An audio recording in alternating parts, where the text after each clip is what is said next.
소비가 늘어서 물가가 오른다는 말은 거짓말이 된 지 한 100년이 지났어요. 미국의 지금 인플레이션과의 전쟁은 부동산과의 전쟁이에요. 미국 소비자 물가 지수의 한 33% 정도가 주거비예요. 주거비가 포함되어 있어요. 우리나라는 10%도 포함되어 있지 않아요. 그리고 우리나라는 주거비를 전체 평균, 나라 전체 평균을 하기 때문에 서울에서 아무리 주거비가 올라도 저기 대구 저기 시골에는 주거비 안 오르잖아. 평균 잡아서 별로 소비자 물가 지수에 영향을 주지 않아요. 하지만 미국의 소비자 물가에는 비중도 33%인데 그중에 대도시만 지표를 잡아서 반영시키기 때문에 부동산 가격이 주거비로 이전되는 것을 바로바로 반영을 시켜줘요. 미국의 소비자 물가를 구성하고 있는 것을 보면 대부분이 금리를 인상시켜서 잡을 수 있는 게 별로 없어요. 수요가 늘고 소비가 늘어서 물가가 오른다는 말은 그거는 한 거짓말이 된 지 한 100년이 지났어요. 그거는 믿으시면 안 돼요. 지금 보면 5년 전보다 지금 마스크 소비가 엄청 늘었죠.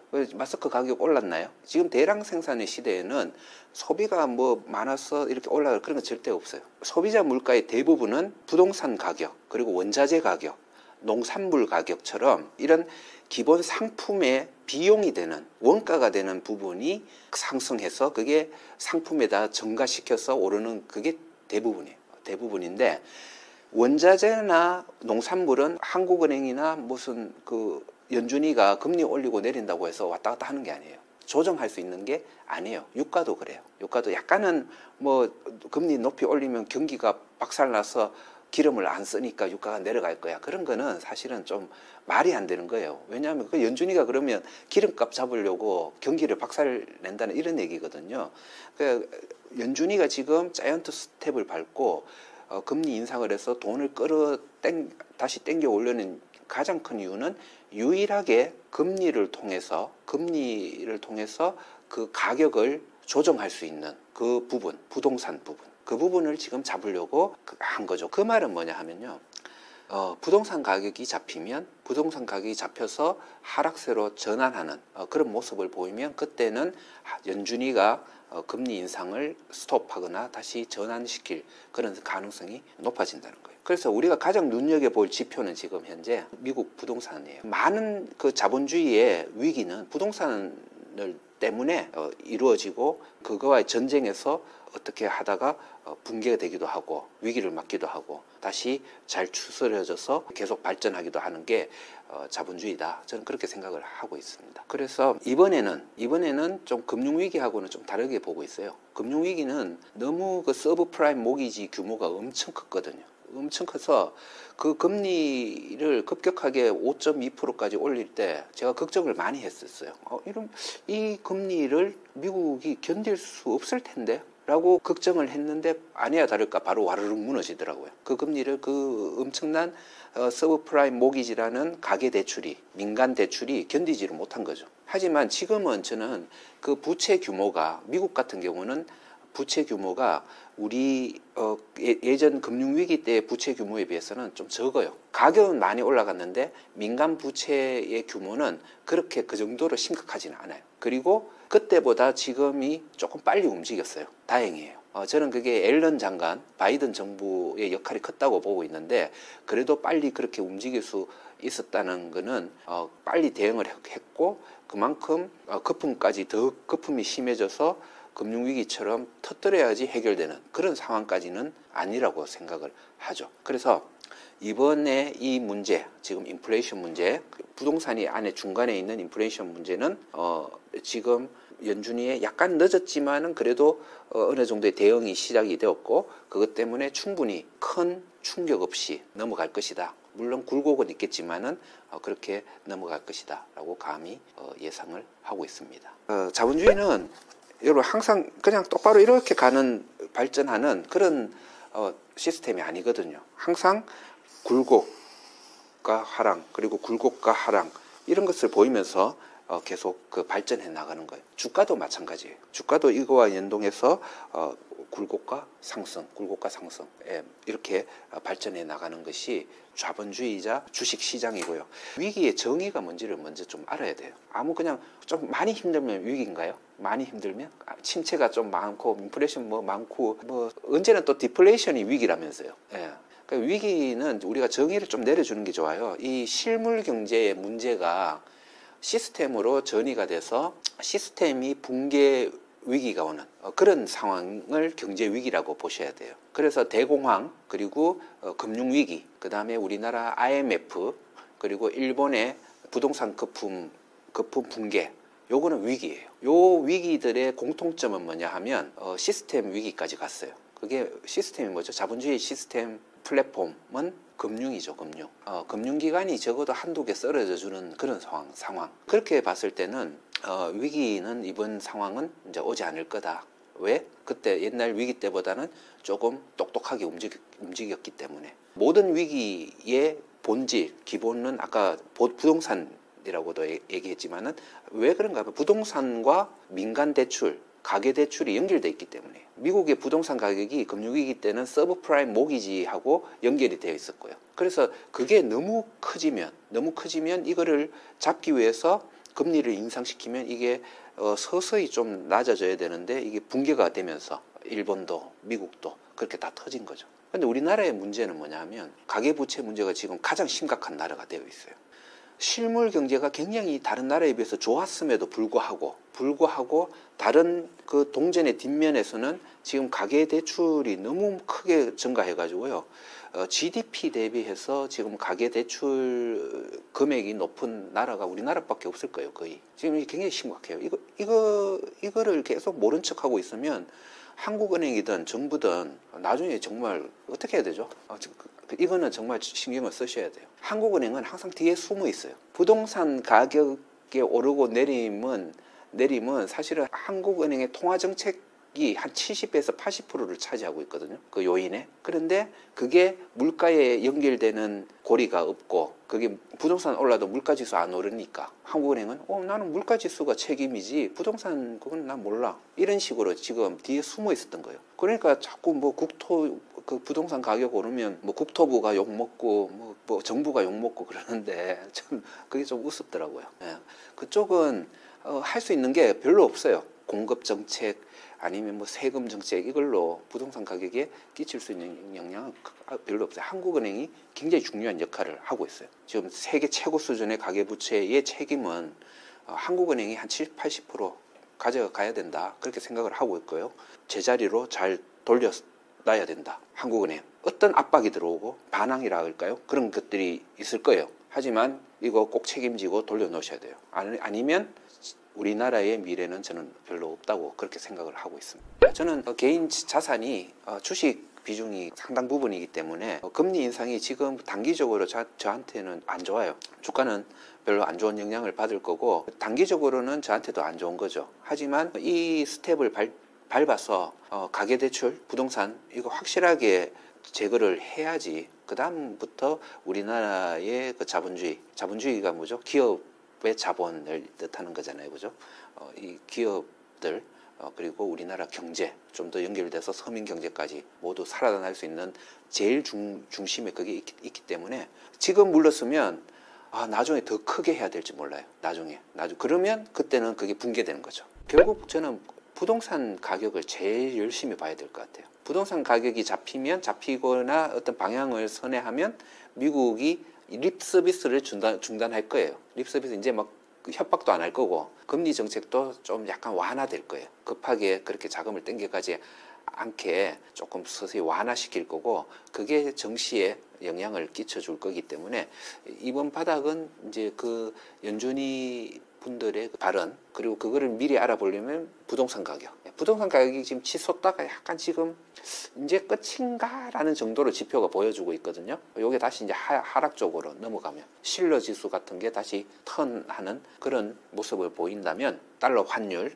그리고 전 세계 주식 시장의 방향을 선회하는 중요한 포인트가 아닐까 그렇게 생각하고 있습니다. 미국의 그 통화 정책이 선회를 하반기 되면 선회를 할 거라고 보고 있는데 그때 되면 반등세를 보일 거다라고 생각을 하고 있고요.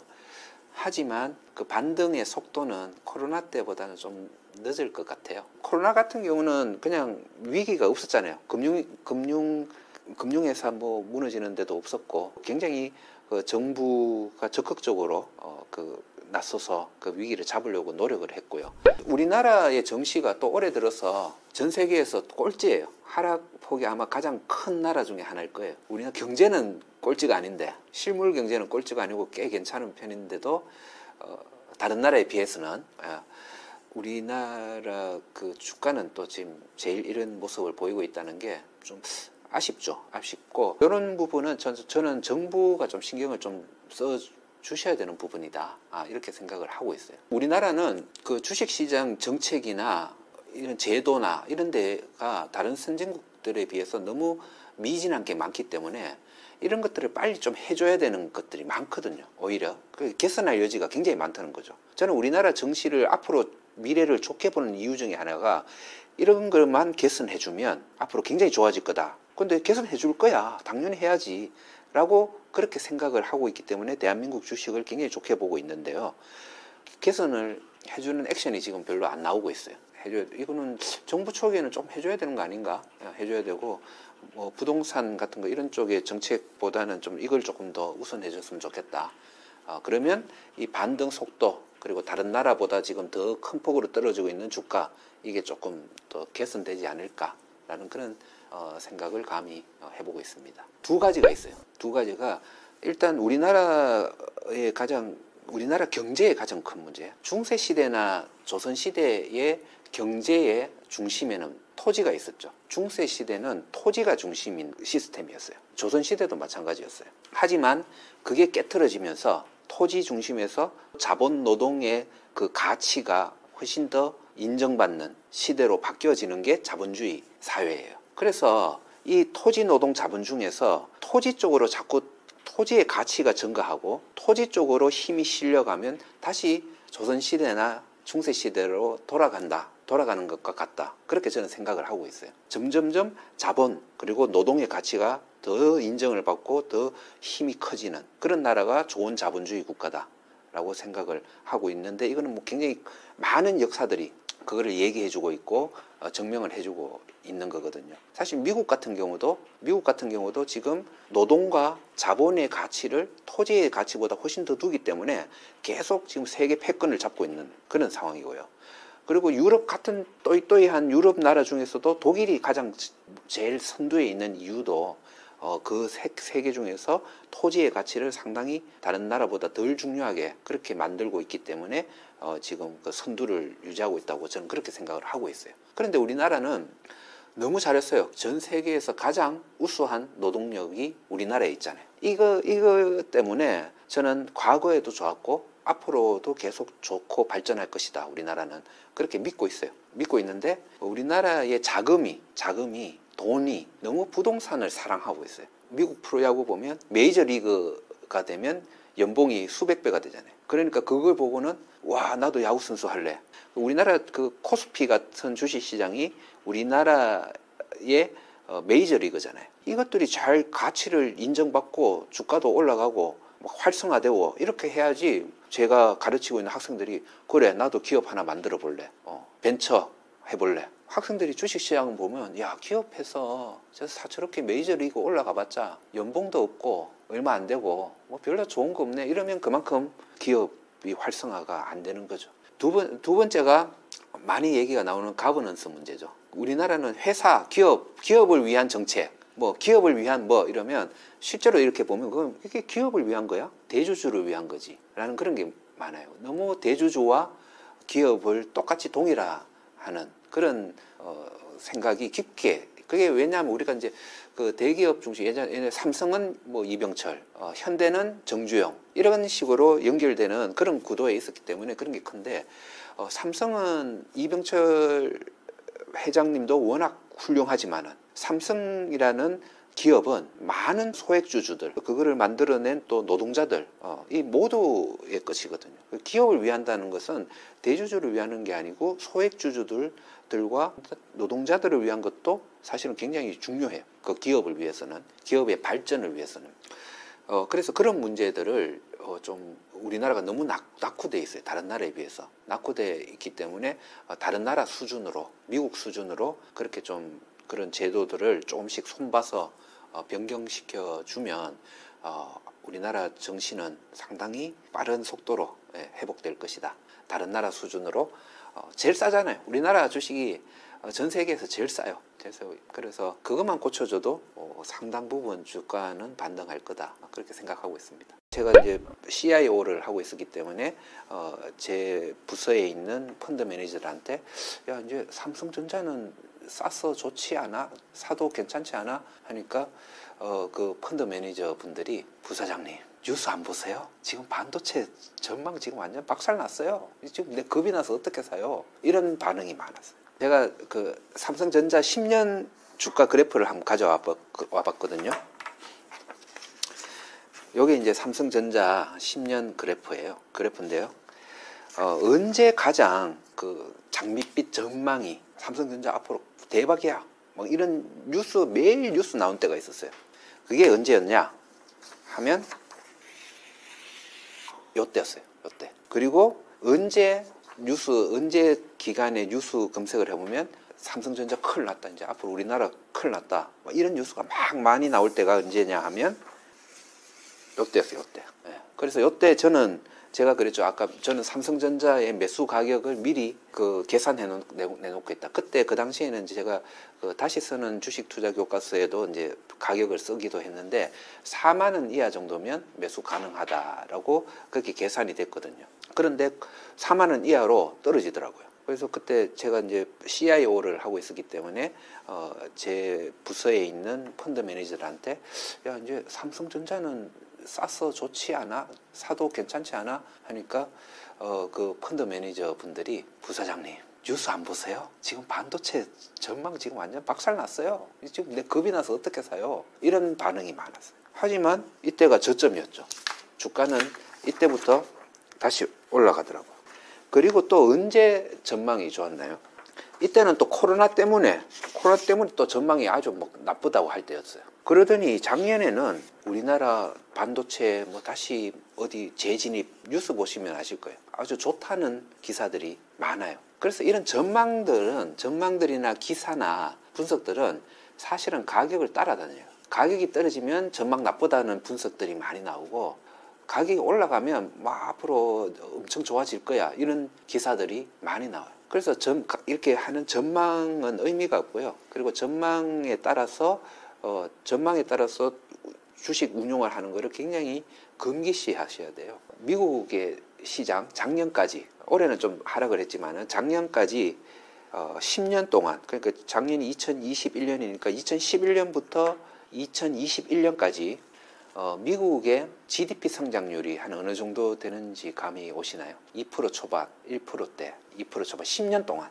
이게 고성장인가요? 저성장인가요? 한 평균 2%가 조금 안 될 거예요, 아마. 그 10년 동안 사람들이 경기 전망을 아주 잘했어. 아, 내년에는 1% 나올 거야. 내년에는 2% 좀 넘겠네. 이런 전망을 잘하신 분들은 아마 주식 투자를 전혀 못했을 거예요. 저성장이니까. 그런데 미국의 주식 시장은 그동안 4배 올랐어요. 4배. 계속 올랐죠. 그래서 전망을 아무리 잘하고 하지만은 그거 GDP하고 주식하고 연관이 많다고 보는데 사실 그것대로 움직여주는 것도 아니라는 거죠. 그래서 저는 감히 그 반도체 시장 전망은 해도 의미가 없고 맞아도 그것 따라 해서 또 성공할 가능성도 없다고 보고 있어요. 중요한 거는 뭐냐 하면 삼성전자의 과거를 봐요. 삼성전자는 과거 창립 이후부터 아마 적자 본 일이 한 번도 없을 거예요. 그리고 계속 돈을 벌어서 계속 재산이 증가하는 그런 회사죠. 그리고 하이닉스하고는 좀 다르게 계속 적자 본 적도 없고 ROE라고 하죠. 내가 가진 재산에서 몇 프로 수익이 나느냐라는 게 10% 이하로 빠진 적도 한 번도 없어요. 거의 없어요. 약간 몇 년 전에 깨어질까 말까 뭐 이렇게 했었는데 아직 그 10% 위는 유지하고 있는 거예요. 그럼 돈을 계속 꾸준히 잘 벌고 있는 기업이라는 거죠. 오랫동안. 그래서 저는 삼성전자는 이런 주식이에요.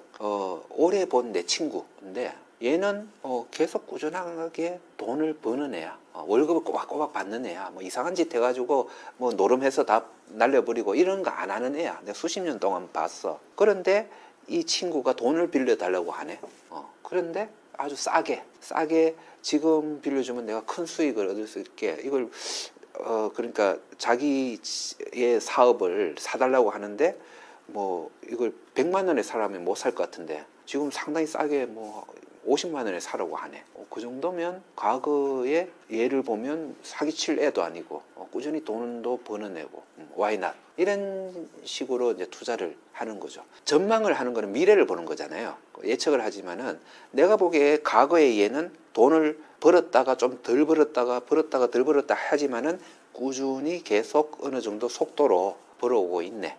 믿을만 하는 친구네 라고 생각을 하고 좋은 가격이면 나는 이 친구를 사고 싶다는 거죠. 그리고 지금은 이제 그 좋은 가격으로 진입하기 시작한 때다라고 생각을 하고 있습니다. 물론 하이닉스가 더 좋을 수 있어요. 반도체가 갑자기 하락이 되면 하이닉스는 또 확 좋아지겠죠. 하지만 이렇게 삼성전자는 저는 삼성전자가 좋은 이유는 포트폴리오가 구성이 돼 있죠. 반도체, 가전, 그리고 휴대폰, 그리고 일부 서비스 뭐 이런 것들이 다 구성이 되어 있기 때문에 반도체 가격이 싸지면 그 반도체를 비용으로 하는 휴대폰이나 가전의 이익이 많이 날 수가 있어요. 이렇게 그 포트폴리오가 구성이 되어 있기 때문에 훨씬 더 꾸준한 미래의 성과가 나올 수 있다. 그렇게 보고 있고요. 그런 차원에서 지금 이제 삼성전자는 미래 전망에는 상관없이 어느 정도 조금 매수 아까 떨어지는 칼날에 이제 시작점을 잡고 더 떨어진다면 이제는 좀 더 적극적으로 살 수 있는 그런 구간에 들어섰다 이렇게 말씀을 드리겠습니다. 저는 개인적으로 재산의 상당 부분, 아주 상당 부분이 주식이고요. 그 주식의 아주 상당 부분이 금융주에 지금 투자를 하고 있습니다. 그리고 그 금융주의 아주 상당 부분을 정권주에 투자를 하고 있고요. 그리고 사실 이렇게 금융주, 정권주 이러면 친구들이 야 그런 걸로 어떻게 돈 벌어 계속 빠지는 거 아니야? 뭐 계속 지지부진한 거 아니야? 이랬는데 저는 과거 성과가 이 금융주를 통해서 상당한 제가 목표로 하는 수익률을 계속 만들어가고 있습니다. 저는 사실은 금융업계에 오랫동안 있었기 때문에 금융회사를 제일 잘 알아요. 예, 그래서 반도체니 뭐 2차 전지니 메타버스니 바이오니 이런 거는 저는 모르겠더라고요. 이거는 가격이 떨어지면 회사가 사정이 나쁜 모양이다. 가격이 오르면 회사 사정이 좋은갑다. 이렇게 하지만은 금융 쪽은 제가 집도 여의도에 있으니까 왔다 갔다 하면서 그 빌딩들도 한번 보면서 여기에 이 정권에서 가지고 있는 빌딩이구만. 어떤 빌딩을 가지고 있는지, 어느 정도의 땅을 가지고 있는지, 어느 정도의 돈을 벌고 있는지가 저한테는 굉장히 익숙하죠. 그래서 잘 아는 주식이다. 이게 1번이에요.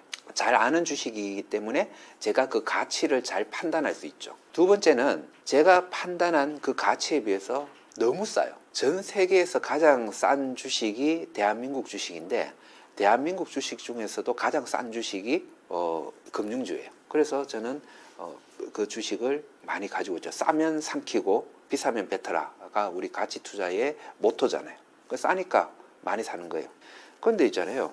뭐 가격은 뭐 이렇게 부침이 심한데 실적을 보면요.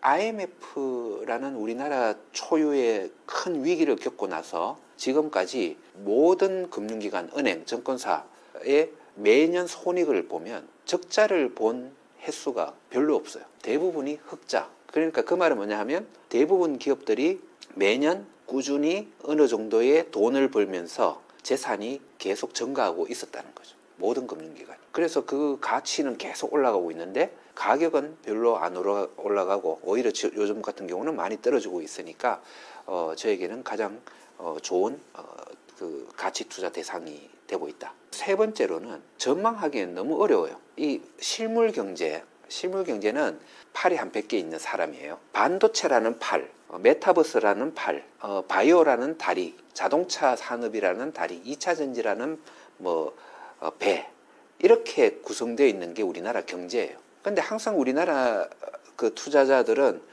이번에는 어느 팔을 운동을 많이 해가 어느 팔이 더 커질까? 어느 다리가 더 많이 뛰어서 어느 다리 근육이 더 많아질까? 이거를 고민하는 게 항상 섹터 전망하고 같다고 봐요. 그래서 이번에는 지금 우리나라 중에서 저 팔이 막 열심히, 저 반도체 팔이 열심히 운동을 해가지고 팔이 커질 것 같아. 이렇게 할 것 같아요. 그거에 비해서 실물 경제는 우리 몸의 일부죠. 하나를 구성하는 일부라면 금융업은 그 몸의 혈관이에요. 혈관. 돈이라는 피를 공급해주는 혈관이에요. 그래서 메타버스라는 팔이 막 운동량이 엄청 커서 그쪽이 커지면 그쪽의 혈관들이 많아질 거고 그쪽이 좋아지겠죠. 만약에 자동차라는 다리가 좀 약해지면 그쪽의 혈관이 좀 줄어들게 되겠죠. 하지만 결론은 뭐냐 하면 이 팔 100개, 다리 100개의 근육은 저는 앞으로 꾸준히 증가할 거고 근육 총량은 몸무게는 계속 증가할 거고 거기에 따라서 이 혈관의 총량도 증가할 것이다. 계속 성장할 것이다. 라고 그렇게 생각을 하는데 우리가 좀 전에 말씀드린 것처럼 이쪽 팔이 클지 저쪽 다리가 작아질지를 전망하는 거는 맞출 확률이 너무 작아요. 작년에 메타버스 너무 좋다고 했잖아요. 근데 메타버스 지금은 아마 올해 안 좋다고 하더라고요. 우리가 개미 투자자들이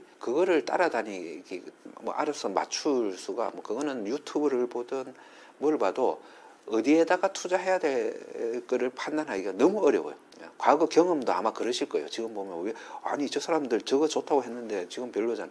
하지만 우리는 금융업에 투자를 하면 좋다는 이유가 그걸 우리가 전망 안 해도 돼요. 왜? 금융기관에 있는 수많은 전문가들이 그거를 열심히 고민해서 이번에는 저쪽 다리가 커지고 있어. 저쪽에 피를 공급해. 해서 그쪽 혈관을 키울 것이고 이쪽이 좋을 것 같아. 메타버스가 갑자기 대박을 터져. 그러면 그 메타버스 대박 때문에 수혜를 받는 금융업종이 있을 거예요. 그걸 하는 역할이 실물 경제에 어떻게 보면 혈관을 공급해 주는 거지만은 다른 말로 하면 실물 경제에 빨대를 꼽고 거기에 영양분을 빨아먹는 역할을 하는 게 금융기관이거든요. 그래서 금융기관은 항상 실물 경제 전체 평균의 성장 속도보다 플러스 알파만큼 더 성장해요. 그게 빨대 꽂고는 아주 효율적으로 더 성장을 돈을 더 벌도록 되어 있다는 게 제 생각이에요. 그래서 항상 실물경제 전체 그걸 베타라고 하는데 전문 용어로는 그 베타보다 베타 플러스 알파의 수익을 얻는 것이 금융기관인데 그 금융기관이 가격이 좀 적정 가격도 아니고 박앤세일을 하고 있어요. 엄청 싸게. 이 이유는 잘 모르겠어요. 왜 이렇게 싸게 거래가 되지? 조금 트라우마가 있는 것 같아요. 우리 그 투자자분들, 우리나라 투자자분들의 트라우마가 옛날 IMF 때 금융기관들이 그때 그 주식하시는 분들이 많으셨거든요. 꽤 있었어요. 개미 투자자들이 많았는데 IMF가 일어나면서 은행들, 정권회사들이 파산을 막 많이 했거든요. 그 트라우마가 아직 남아 있는 것 같고 그 다음에 부동산이 잘못되면 금융기관까지 연결이 된다. 위기가 오면 금융기관으로 연결되는 이런 것들을 많이 고민을 좀 하시는 것 같아요. 그래서 어떤 상황에도 금융기관은 안 좋다는 쪽으로 전망이 또 많이 나와요. 저금리 상황이 오래되니까 항상 그 전문가들 아니면 기사 이런 데서 나오는 게 은행들이 안 좋다. 금리가 낮아지면 은행들이 수익성이 떨어진다라는 말이 한 10년 동안 계속 나왔어요. 근데 그 10년 동안 은행들 돈 번 거 보면 계속 사상 최고치 돈을 벌어와요. 근데 이 사상 최고치 돈을 금융기관들이 버는 거는 사실 관심이 별로 없고 하여튼 안 좋아. 그 금리가 낮으면 안 좋아. 약간 이런 것들이 투자자들의 선입관처럼 그렇게 엮여져 있는 것 같아요. 나는 어느 산업이 좋아지고 2차 전지 부동산 어느 쪽이 좋을지 이런 거 신경 쓰기가 싫어. 그럴 시간도 없어 하는 개미 투자자들한테는 그냥 금융기관 중에 괜찮은 것들 몇 개 사놓고 계시면 아마 전반적인 다른 성과 평균보다 장기적으로는 더 좋은 성과를 낼 수 있을 것이다. 위로의 말씀요? 제가 위로를 받아야 돼요. 예? 제가 저만큼 주식 많이 가지고 있는 분들 없을걸요? 예. 저 굉장히 주식 많이 가지고 있고 또 계속 물타기 하고 사고 하는 족족 계속 더 하락하고 있어요. 하지만 지금 사자마자 더 하락하고 있는 이런 주식들이 5년 뒤 10년 뒤에는 나의 상당히 큰 재산이 되어 있을 거라는 믿음은 바뀌지 않고 있어요. 왜냐하면 과거에 그래왔어요. 이렇게 힘들 때 사 모아 놓은 주식들이 나중에는 내 재산이 되더라고요. 그래서 저는 그걸 알고 있기 때문에 주가가 많이 빠져서 재산 손실을 입은 걸로 보면 제가 여러분들한테 오히려 위로를 받아야 됩니다. 하지만 저는 그런 과거의 경험이 있고 그렇기 때문에 앞으로도 괜찮을 것이다 라는 그런 믿음을 가지고 있고요. 그리고 특히 우리나라 주식은 저는 더 믿고 있어요. 지금 너무 싸고 아까 말씀드린 것처럼 개선될 여지가 많다는 것은 더 좋아질 가능성이 있고요. 그리고 가장 중요한 것은 우리나라 노동력의 질이 세계에서 가장 우수하다. 여기 젊은 분들 보세요. 주위에 젊은 분들 보세요. 그분들과 다른 나라 젊은이들과 비교를 해보시면요. 상대가 안 돼요. 훨씬 우수해요. 그래서 앞으로는 산업뿐만 아니고 금융까지 앞으로 우리나라가 선두했을 거다. 세계에 선두했을 것이다. 저는 감히 예측을 해봅니다. 정부의 도움이 조금만 있으면 됩니다. 정부 도와주세요. 그래서 너무 일비하지 마시고요.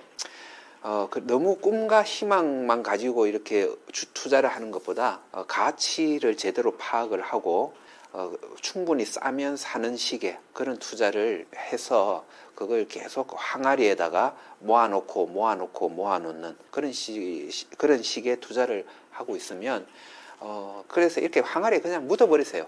묻어버리시고 지금 주가 조금 내려가고 이런 거 신경 쓰지 마시고 그리고 나중에 열어보시면 아마 굉장히 맛있게 익은 술이 되어서 나를 즐겁게 해줄 것이다. 그런 생각으로 투자를 하시면 꼭 성공할 것이다. 그렇게 믿어 의심치 않고 있습니다.